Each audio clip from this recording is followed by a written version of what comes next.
Célestine Freine blev født i Frankrig den 15. oktober 1896 til 1969. Freine var i gang med at uddanne sig til lærer, men nåede ikke at fuldføre sin uddannelse, i det han blev indkaldt som soldat i 1. verdenskrig.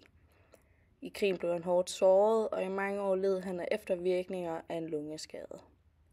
Dette havde påvirkning på hans senere karriere som lærer. Som skolelærer gik Freine op i, at der var demokrati blandt eleverne og lærerne, og der ikke skulle være et monarki. Derfor udviklede han et nyt skolesystem, hvor Freine ændrede de typiske skolerammer. Derudover var Freine ikke optaget af, at børnene skulle lege, men derimod skulle arbejde, da han mente, at det var en del af dannelsen af barnet. Forældrenes opdragelsesmetoder hos deres børn blev kritiseret af Freine. Derudover oprettede Freine sin første Freine-skole i 1935 sammen med sin kone Elise, som var kunstner. Opdragelse og ansvar hos barnet. Hverken lediggang eller leg er naturligt for et menneske, mente Freine, hvis pædagogik bygger på arbejde, fællesskab, demokrati og kommunikation. Betingelser for at danne en bedre individuel og social ligevægt hos det enkelte barn. Man skal betro barnet med et tidligt ansvar, som svarer til deres alder. Det kan fx være, at et barn på 5 år ikke selv kan dække bord, men med forældrenes hjælp, f.eks. ved at stille tallerkener og service frem, så barnet selv kan lægge det på bordet. Men hvis det ikke lige er efter forældrenes smag, så kan forældrene sætte deres eget præg, når barnet ligesom har forladt rummet, så de ikke lægger mærke til, at der bliver rettet på dem. Freine, han mente også, at forældrene kunne opfordre deres egen børn til at lege, for at forældrene kunne få fred. Freine lavede om på det traditionelle skolesystem. I almindelighed skaffer man sig ikke kundskaber ved passivt at lytte. Den naturlige og universelle fremgangsmåde er det famlende eksperiment. Den traditionelle skole er ikke tilrettet efter børns behov, men udelukket efter voksnes læseplaner og lærebøger. Grundet Freines lungesygdom blev det hurtigt en del af undervisningen, at den skulle rykkes udenfor, hvoraf de også besøgte landsbyens håndværker, for at børnene kunne blive introduceret i iværksætteri. Rundt om skolen var der haver med husdyr. Det skabte et indblik i at arbejde med landbruget og naturen.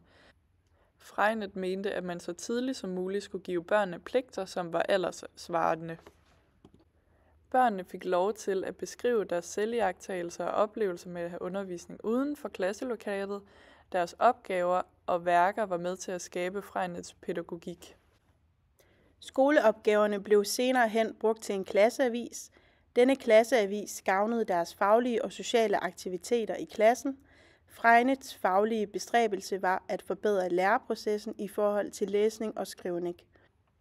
Freine afskaffede også katedret og karakterbøger, da han mente, at alle børn ikke havde ens muligheder for at kunne være en del af et alment skolesystem.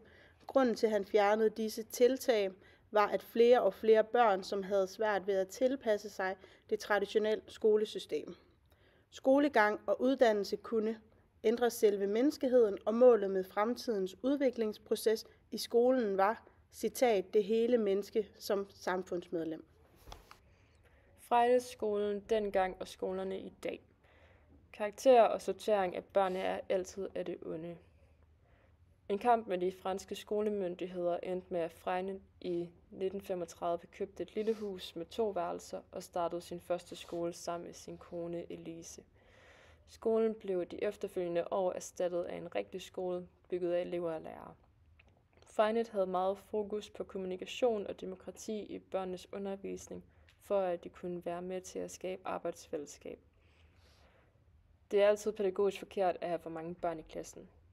På Freines skolen, som Freines kone Elise kørte tilbage i 1970'erne, var der 30 elever i alt i alderen 6-14 år.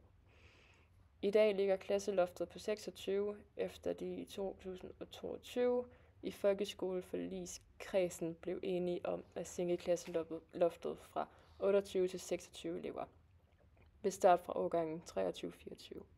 På Frejnæsskolen i Danmark i dag er børnene aldersintegreret, og der er typisk 32 elever i hver gruppe med børn på klassetrinene 0. til 7. klasse, hvilket derfor er med samme princip som den første Frejnæsskole.